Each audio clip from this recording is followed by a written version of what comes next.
Just a few lingering isolated showers across our area for the next several hours. A cold front comes in tomorrow with better chances for rain and a chance of severe storms, too. Filed for bankruptcy. St. Augustine's University filed for Chapter 11 during its continued financial struggles. The next steps in the process and what this could mean for the students.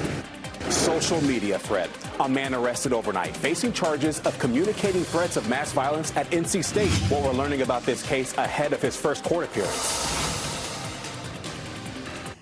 A few isolated showers are moving through the area, but we have a much better chance of rain and storms tomorrow. Good afternoon. I'm Laura Levine. And I'm Chris Levingood. Thank you so much for joining us this afternoon. We have meteorologist Elizabeth Gardner with her eyes there on the dual Doppler 5000 to let us know about the rain chances today, plus our severe threat for tomorrow.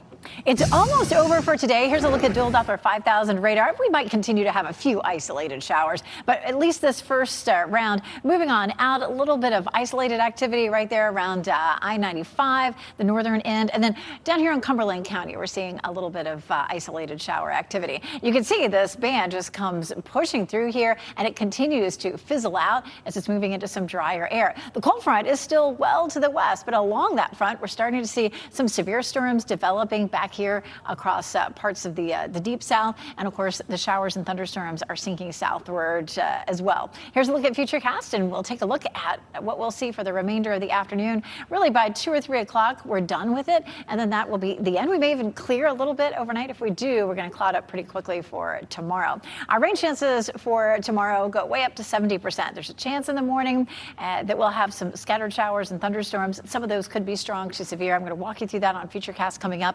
A second chance on Saturday. So 2 chances where we can actually have some nice measurable rain. Tomorrow, it's a level 1 risk for severe storms. That means that 1 or 2 or a handful of these storms could produce some wind damage. We take a live look at Durham. They're playing baseball. They had a slight rain delay there for their 11 o'clock game, but they're playing. It's education day, so lots of kids out there at the game. It's only 59 degrees, so it's pretty chilly out there right now. 61 in Fayetteville, 55 in Roxborough. We'll see temperatures climb into the low 70s this afternoon. Will be fairly cloudy for the remainder of the day. And again, we'll walk through our chances for showers and storms tomorrow coming up. New at noon, St. Augustine's University laid out its plan of action after filing for Chapter 11 bankruptcy this week.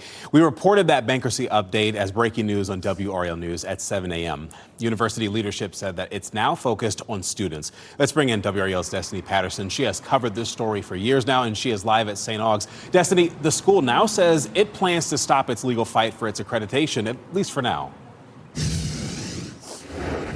That's right, Chris. As you mentioned, I have been covering this for roughly 3 years now. I mean, this is the paperwork filed for that bankruptcy. It was filed just yesterday. It's important to note that this was a Chapter 11 bankruptcy, so this is a reorganization, not a liquidation. So let's dig into this a little bit. It says that the university owes about $50 to $100 million. The IRS is owed the most at $14.4 million. If you remember back in January, I told you the school started working with a fair lending bank, Self-Help, to address some of its debt. Part of that agreement was a change in leadership, and we learned today that there was another change in leadership. Since the beginning of the year, I've asked for interviews with the school's leadership 6 different times. I again asked today. I also asked, what is the university's plan going forward? When does St. Aug's expect to emerge from Chapter 11 bankruptcy? And where does the university's accreditation stand now? About an hour later, the school confirmed it will not continue its legal fight for its accreditation. They sent out a statement saying, quote, the university will continue to operate throughout the process, and a plan of reorganization is being developed to be submitted to the court outlining St. Aug's path forward. After careful evaluation, the board determined that continuing litigation would not be a prudent use of resources. Now, the university says that it's developing non-degree certificates as well as an apprenticeship program as it works towards getting reaccredited. Now, it's important to note, too, that people who will be graduating this spring, they will still be graduating with accredited degrees because they are accredited through May 15th. But anyone that is continuing to be enrolled, they'll have to go to another school, another accredited school, in order to finish their degrees. Destiny Patterson, WRAL News, live in Raleigh. A man charged with communicating a threat of mass violence on NC State's campus is expected in court today. This is him. According to warrants, 24-year-old Luke Hoover posted a threat on social media, and he reportedly said he would shoot a victim at a public venue. Hoover is also charged with violating probation. Officers arrested him last night. The American Tobacco Trail has reopened after a murder investigation. Durham police say a man was found shot on the trail around 6:30 last night. He died at the hospital. WRAL's Monica Casey is live at that area and spot right now. And Monica, this is the second homicide that we've reported in a month now on that trail. Laura, that's right. This shooting happened here on the American Tobacco Trail near East Pilot Street and Fayetteville Street. But you can see here behind me, this spot might look familiar to you. This is basically the same spot where that fatal stabbing happened in March. Now, this was the scene around 6:30 last night. Police say that man had life-threatening injuries and he died at the hospital. They have not announced any arrests in this case.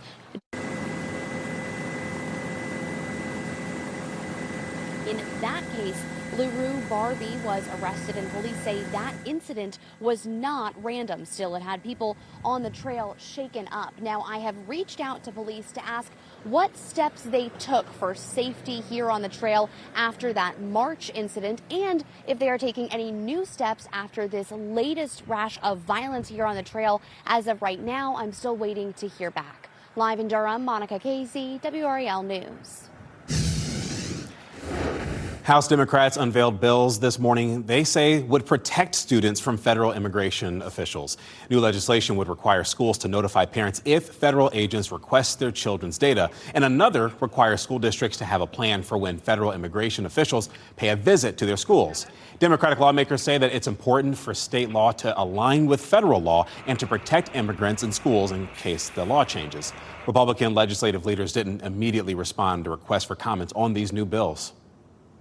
And this afternoon, a final vote is set for a $319 million Medicaid funding plan for our state. 1 in 4 North Carolinians rely on Medicaid for their health care. The plan passed in initial votes last week in the state House and Senate, but it must be approved one more time before heading to the governor's desk. And happening now in the WRAL Live Center, plenty of pomp and circumstance today as the White House gives the royal couple a royal welcome at the White House. Take a look at what we're talking about here.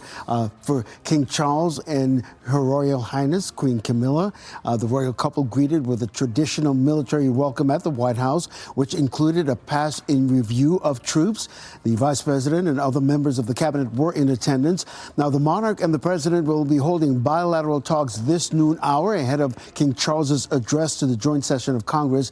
That is expected to happen later on this afternoon at 3 o'clock. And this visit is really to mend the strained relationships between the UK and the United States as a result of the war in Iran. Now, King Charles is expected to emphasize the long history of and democratic values that Great Britain and the United States have shared over the years. A state dinner is also planned tonight as well. Okay, Ken, thank you. Late night host Jimmy Kimmel is dismissing any suggestion that a monologue he delivered days before the shooting at the White House Correspondents' Dinner were linked to the incident. The backlash stems from a roast-style joke Kimmel made on his show. In a social media post, Melania Trump called his comments hateful and violent rhetoric. President Donald Trump later said ABC should fire Kimmel. During his monologue last night, Kimmel responded to the First Lady, suggesting that she should have a conversation with the president about dialing back violent rhetoric. Kimmel acknowledged the shooting at the dinner, calling it traumatic and scary. Today, the sheriff in Durham County will join gun control advocates in Raleigh ahead of today's legislative session. And the gathering is in response to a bill that would eliminate North Carolina's concealed carry laws. Governor Josh Stein vetoed the bill last year, saying that it undermines responsible gun ownership. Durham County Sheriff Clarence Burkhead supported the veto, and the state Senate approved a veto override, but the bill stalled in the House. Today's rally is meant to encourage state lawmakers not to override that veto. The rally is happening at the Church of the Good Shepherd on Hillsborough Street, and that is at 3 p.m. Also happening today, the Cary Town Council will discuss the town's bike plan ahead of a public hearing later this week. And this is happening after the council called on town staff to look into issues about e-bikes and e-scooters, specifically on greenways and some streets. After a public hearing, the staff will make a recommendation based on a full review of the town's e-bike policy. Today's work session is at 5:30 p.m. and the public hearing is Thursday at 6:30 p.m. Well, people in the Triangle are getting ready for the Big America 250 celebrations this summer. WRAL's Ashley Rowe emceed an event at the Executive Mansion yesterday for a special tree planting. The Raleigh Rotary Club is planting more than 250 trees across the city to mark the 250th anniversary of America. Organizers say the tree planting is a unique way to honor the country while advocating for a healthier city. This is a really cool initiative because, we need more trees, right? And to do 250 of them to recognize this year's importance is just really cool. WRAL is also a proud sponsor of the year-long campaign. Wake County Public Schools are preparing to help students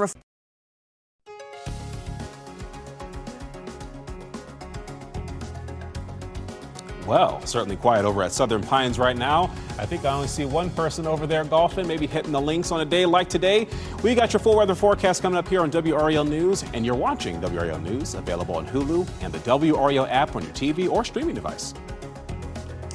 The power of prayer. Members of the community as well as law enforcement officers gathered for a vigil to honor 8 children tragically killed in a mass shooting in Louisiana. The Louisiana chapter of Moms Against Gun Violence and Domestic Violence Awareness teamed up to host a vigil last night at Mary Spring Hill African Methodist Episcopal Church. The goal was to provide a space for healing, reflection, and unity as people continue to mourn the deaths of 8 children. People from all walks of life attended the vigil to pray for those impacted by the act of violence. For every wicked act, there is a counteract of love. And so often we focus on the negative. And this is just one example. And the family has experienced and community has experienced examples all week of how love shows up. God always wins. The funeral for the children killed has been set for Saturday, May 9th. Organizers delayed the funeral to allow one of the mothers who was injured in that shooting to recover physically. Well, we're learning new information about that partial collapse of a historic diner along Route 66. I mean, look at this video right here. It shows the east wall of Lindy's Diner crumble to the sidewalk yesterday. And despite this happening, no injuries were reported, so that's good. And just the other week, the city closed that historic diner and called it an unsafe structure. The diner first opened in 1929 as Coney Island Cafe before later becoming a popular Route 66 pit stop.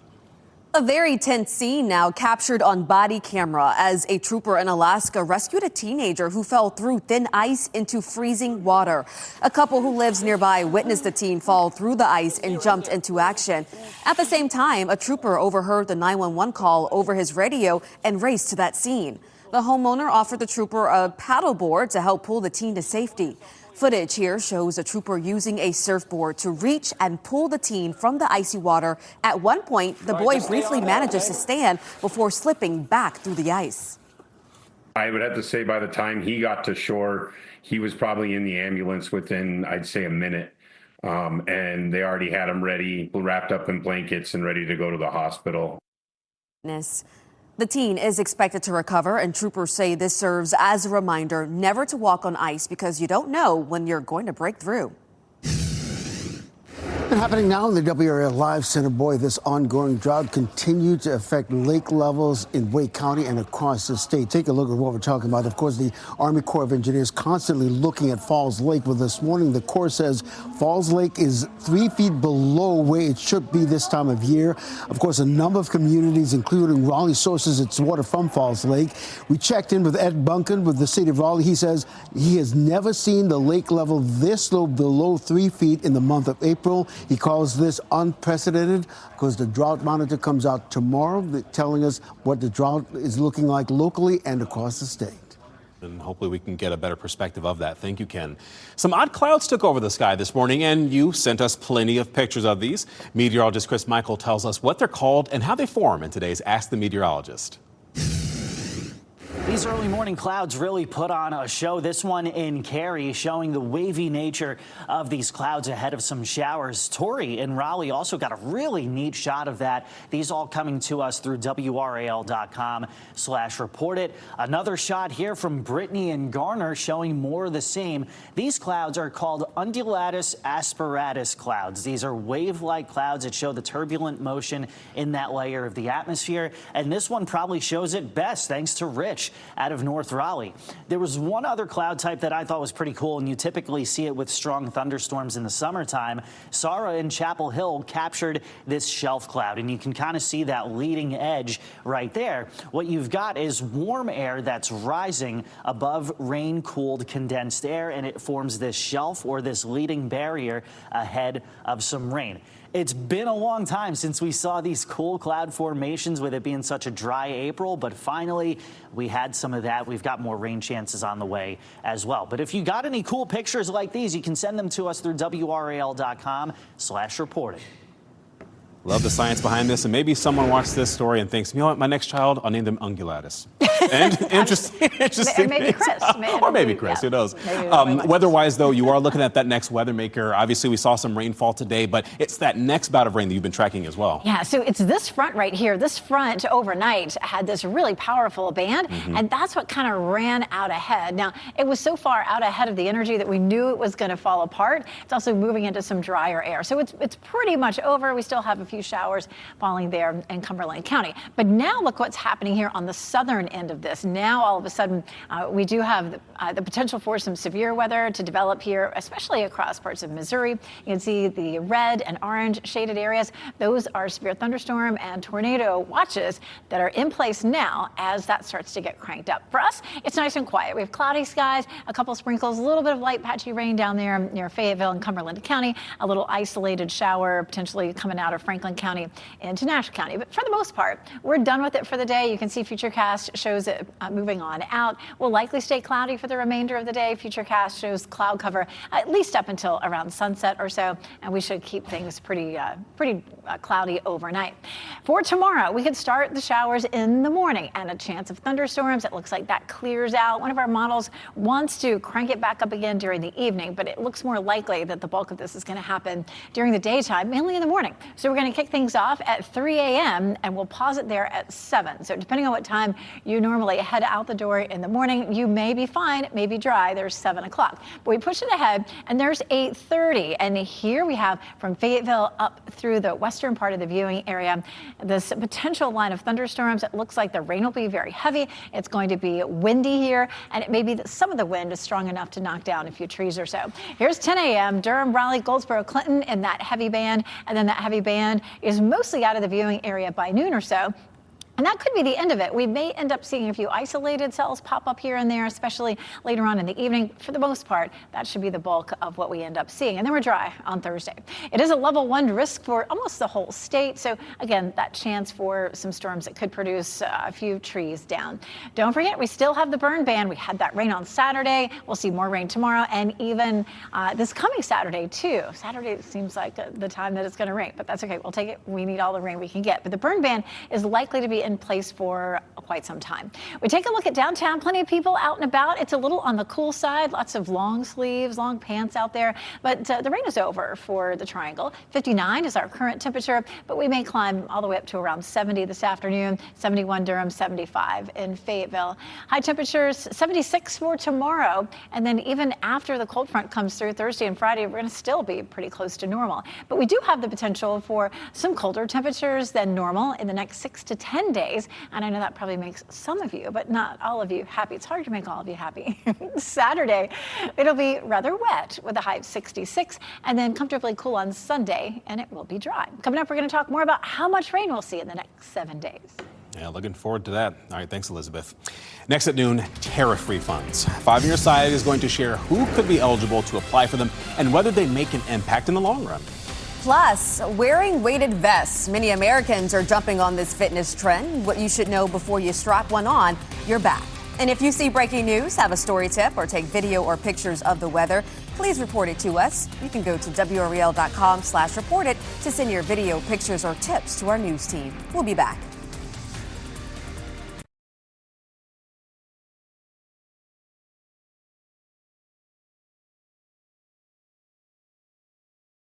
Receive tariff refunds. 5 on your side's Alex Littlehills examines the impact of tariffs across small businesses and their customers and how business owners may be able to get back some of what they lost. My God didn't turn the other light on. Every day, Chris Sandy is in his office, crunching numbers. Tariffs have affected things. But unfortunately, businesses, distributors also take advantage of the situation. Sandy owns Build Right Supply, a construction supply company in Nashville. Over the last year, tasked to balance his prices to keep business up, even as his share of the profit goes down. Who's bearing the burden of this stuff? So the consumer. The consumer always bears the burden. We in the middle, we have borne some of it because you can only charge so much. And so our margins have decreased just to try to stay competitive. Sandy is not alone. WRAL surveyed businesses across central North Carolina. A majority of respondents say tariffs have made it more costly to run their business, some of them acknowledging passing off prices to their customers. North Carolina Attorney General Jeff Jackson now urging North Carolina businesses to apply for refunds through a new government portal. Refunds that are not available to the everyday taxpayer. Well, it sounds good in theory, but I think it's pretty impractical. You know, like so many other things, you know, once they go up, if they move back down, it's minute. Sandy isn't sure if they'd help, telling WRAL despite his frustrations, he still supports the policy in hopes it helps the larger economy. But, you know, tariffs is a part of us trying to get the economy balanced. Alex Littlehales, 5 on your side. Americans lost more than $2 billion to social media scams last year, and the Federal Trade Commission says they now account for more losses than any other method that scammers use to contact the consumers. Well, most people report losing money to scams that originated on Facebook. Shopping scams are most prevalent, with more than 40% of people saying they ordered an item they saw in an ad that linked to fake websites claiming to offer big discounts. Looks like Aldi is planning a major makeover across the country. The company is trying to streamline its layout with standardized shelving and signs that are more clear. You can look at some of these renderings here, or at least an image of them. Actually, I think it's actually from the store there. The new look was tried out actually at a store in Florida and will be tested throughout this year. Aldi is celebrating its 50th anniversary this year and plans to open 180 new stores. Here's a look at what's ahead now. Early ADHD diagnosis. Artificial intelligence could help specialists identify the disorder earlier. The role local researchers played in this study. And changing course. Scores of college students are switching their major. The main reason they say they're making that shift. Oh, and don't worry, we didn't forget your NC Education lottery numbers right here on your screen.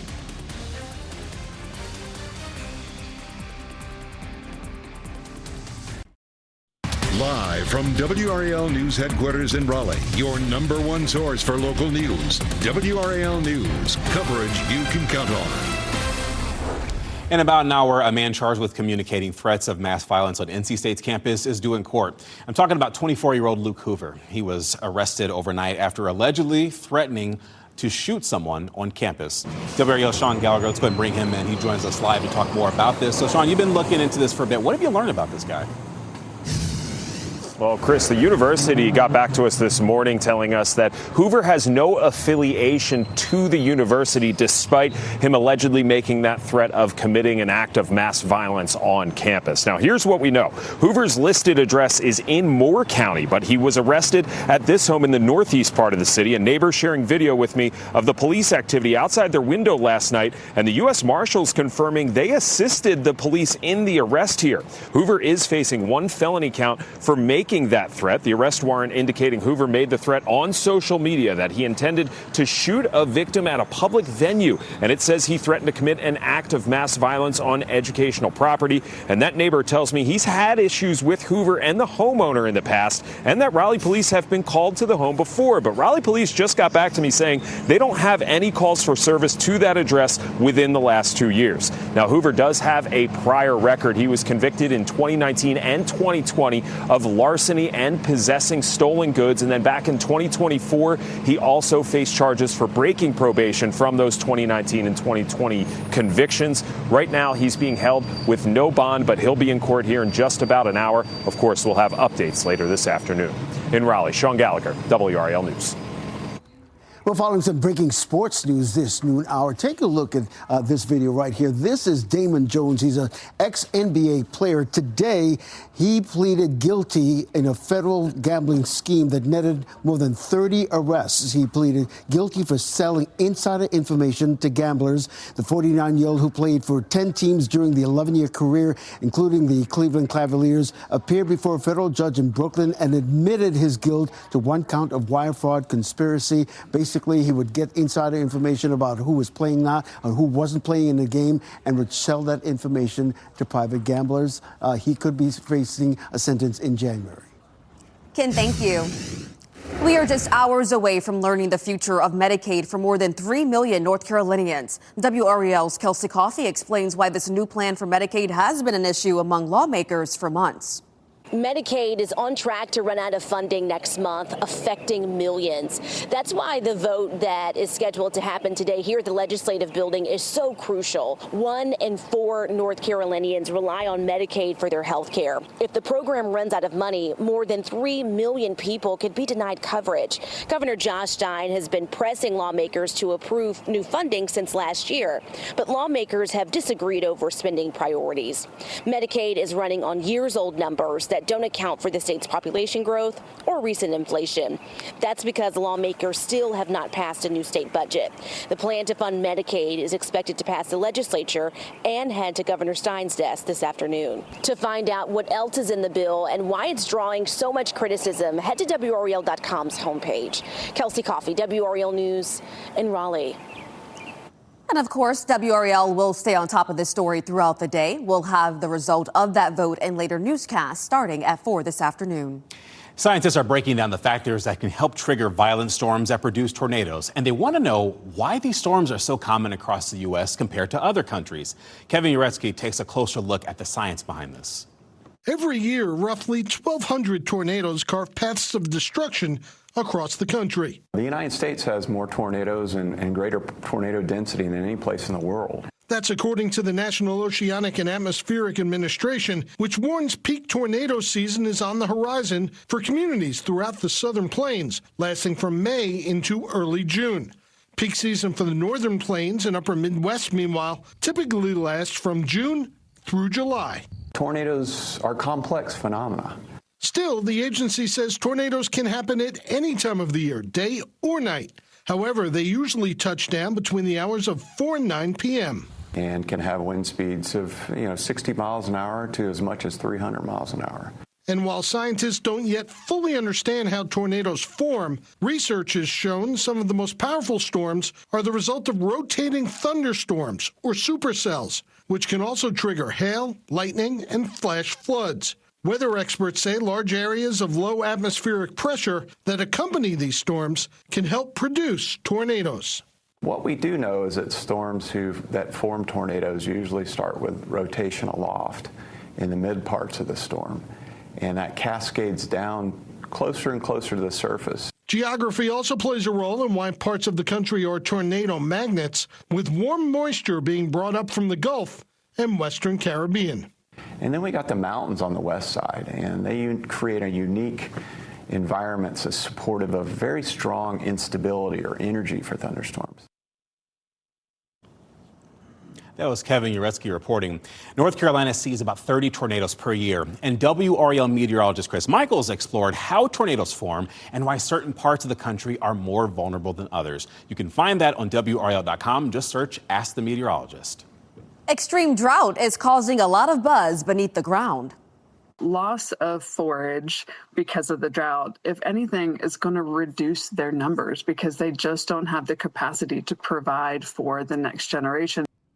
Why this drought could play a role on local produce and livestock. And coming up at 12:30 this half hour, adding pounds. More people are strapping on weight vests to boost their workout. But does it actually work? We're going to take a closer look at the truth behind that trend. And move more, remember longer. Could a simple workout help protect your brain? The new research on how exercise can fight back against Alzheimer's. And for news, traffic, and the weather of the day, make sure to download the WRAL News app. You can watch WRAL News live anytime on WRAL.com.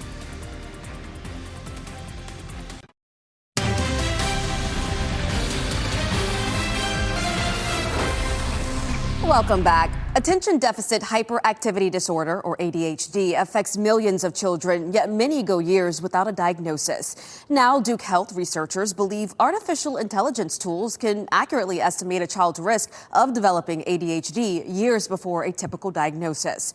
Researchers trained a specialized AI model to look at medical history from birth through early childhood. The model was highly accurate at estimating future ADHD risk in children ages 5 and older with consistent performance across patient characteristics like sex, race, ethnicity, and insurance status. The authors stress that the tool does not make a diagnosis. Rather, it identifies children who may need closer attention from their pediatric primary care provider. When there's a case where the model believes that likelihood is high, that information is then sent over to a provider who can consider what should be done and can understand, based on what the model is telling it, why that likelihood is believed to be high. And then that can in turn lead to subsequent steps that can provide support. So the same doctors behind this study have also researched the use of AI models in predicting potential risks and causes for mental illness in adolescence. And someone who is diagnosed with ADHD in his adulthood, that is something that I would recommend you try to do when the child is younger, because it could make life a little more easy to navigate. Well, as companies turn to AI more often, the job market has some college students reconsidering their major. In fact, nearly half of Gen Z students say the risk of AI in the workforce outweigh the benefits. The biggest impact has been to computer science and other tech-related fields. A 2025 poll found about 70% of college students see AI as a major threat to their job prospects, and experts say soft skills, people skills, and problem solving will become more important as the job market evolves. Looks like YouTube is testing an AI search mode that feels more like a conversation. We can talk to you about how this works if you see right here. Ask YouTube is available now for premium subscribers 18 and up.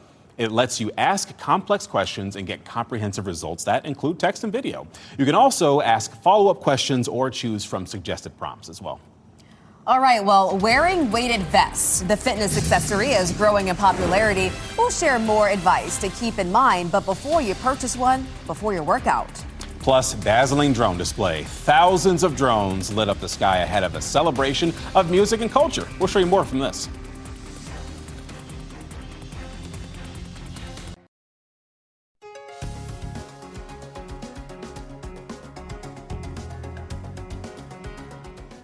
More than 7 million Americans are living with Alzheimer's disease, the most common form of dementia. New research is shedding light on possible ways to ward it off. Gary Bogmargarden gives us a closer look at their findings.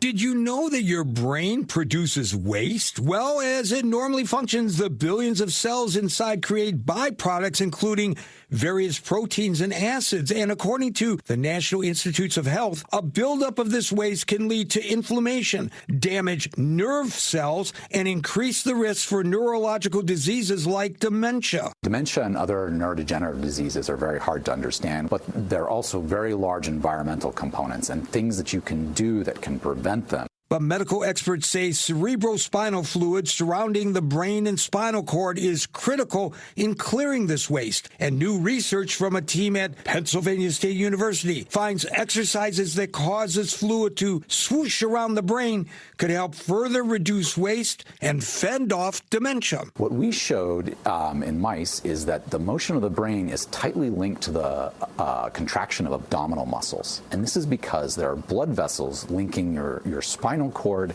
and your abdomen. And so when you contract your abdominal muscles, blood flows in just like a hydraulic system. And this moves your brain around. We've been using simulations to show that this brain motion can help circulate cerebrospinal fluid. No need to worry, though, if you're not able to do major workouts. Not necessarily just hard exercise, but any sort of movement at all may help move cerebrospinal fluid around in the brain and help remove this waste. So this may explain why, getting up and moving around frequently is good for brain health and prevents dementia and other problems. So we're looking at just how effective weighted vests are, as many people use them for walking or running. Here are some things to consider before buying a weighted vest. Make sure the vest fits securely and is made with a breathable material. Be sure to choose a vest that's only 5 to 10% of your body weight, and users should also be careful when using a vest during certain exercises. You want to be careful with things like bike riding, anything that's at a higher rate of speed or requires additional balance, especially if you're new to it. it can throw off your balance a bit. So just being careful with the activities. I think walking and running are two safe ways to start using weighted vests. Health experts advise people with poor joint health, obesity, or metabolic disease to avoid weighted vests altogether.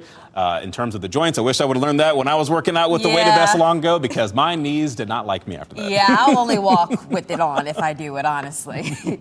Well, right now is a good time to get outdoors, maybe for a walk or a run, especially before the showers that we could see tomorrow, Elizabeth. That's right. We're looking at mostly cloudy skies right now, but it looks like the clouds may be thinning a little bit in a few places. It'll likely stay fairly cloudy through the remainder of the day, but temperatures should climb up to around 70. We're holding it right around 60 in most places right now. In Chapel Hill, lots going on. Plenty of people out and about, even though the skies are cloudy. It is 59 right now with a fairly light wind at around 6 miles per hour.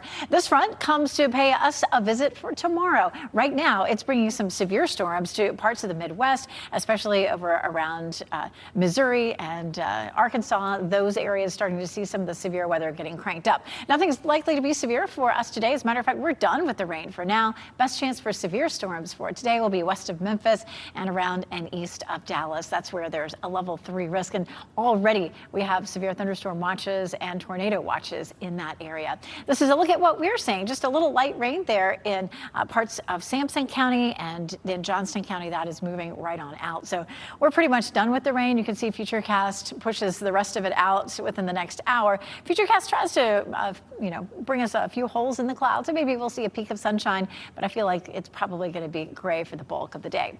Of course, the cold front then comes in for us tomorrow. A few of the storms could produce winds strong enough to knock down a tree. Once this comes through, it'll be breezy and cooler behind the front, and we could see half an inch to an inch with the system, and then another one on Saturday. Same story. We'll talk about that in just a minute. Let's get into tomorrow. At 7 a.m., the bulk of the rain is to our west, but as we get closer to 8 and 8:30, we start to see our western counties affected by it. By 9 to 9:30, Durham, Raleigh, Clinton, Fayetteville, and then it continues to slide eastward. At 11, it's in our eastern counties, and by 1 o'clock, it's mostly out of here. And we may end up seeing a few breaks in the clouds once the front comes through. It'll be a little bit drier, so that makes sense. And then a few isolated cells could pop up when the front itself passes by. We do have that level 1 risk, and in this case, it's really a threat for wind damage, and probably just a handful, 1 or 2, 3 different cells could produce some wind damage. Forecast rainfall looking solidly across the state at half an inch to an inch, which is great to see.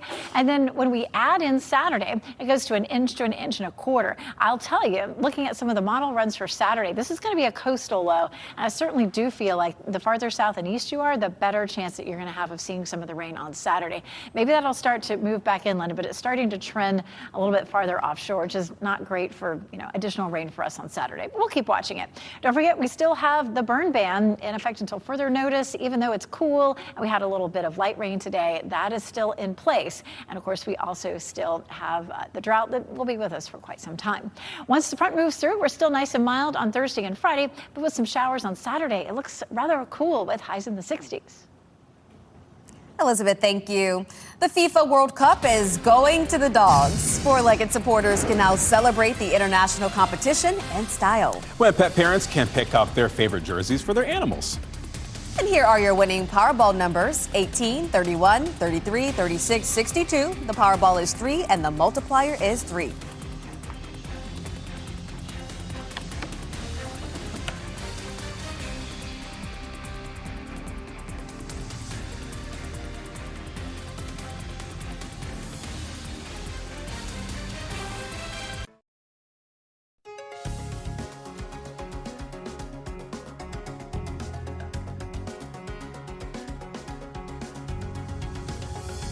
As we wrap things up here, let's take a look at a few of the headlines we are following today. New today, St. Aug's University is ending its legal fight for accreditation. This comes after filing for Chapter 11 bankruptcy this week. Chapter 11 is reorganization, not liquidation. The filing says the university owes anywhere between $50 to $100 million. University leadership said it's focused now on students and developing a plan outlining its path forward. A man accused of communicating threats of mass violence at NC State is set to appear in court today. Warren show Luke Hoover threatened to shoot someone at a public venue. He shared a post on social media about this and was arrested overnight. NC State police say he has no affiliation with NC State, and we will be in court this afternoon and bring you updates as we learn more. This afternoon, a final vote is set for a $319 million Medicaid funding plan for the state. 1 in 4 North Carolinians rely on Medicaid for their health care. The plan passed in initial votes last week in the state House and Senate. It must now be approved one more time before heading to the governor's desk. You can count on WRAL for updates during our evening news starting at 4. Well, the skies above Austria were lit up during a bright drone show. Look at this. 3,000 drones lit up the skies in Vienna overnight to promote the upcoming Eurovision Song Contest. The light show was accompanied by songs, and the drones moved into formation to different images representing the musical scores. Looks like an angel right there. This year's contest is set to happen in Vienna from May 12th to the 16th. World Cup excitement is extending beyond humans this year, and now even pets can get in on the action. Adidas is launching a new pet jersey collection inspired by the FIFA World Cup. The lineup features home jerseys for national teams, including Mexico, Japan, and defending champion Argentina. The collection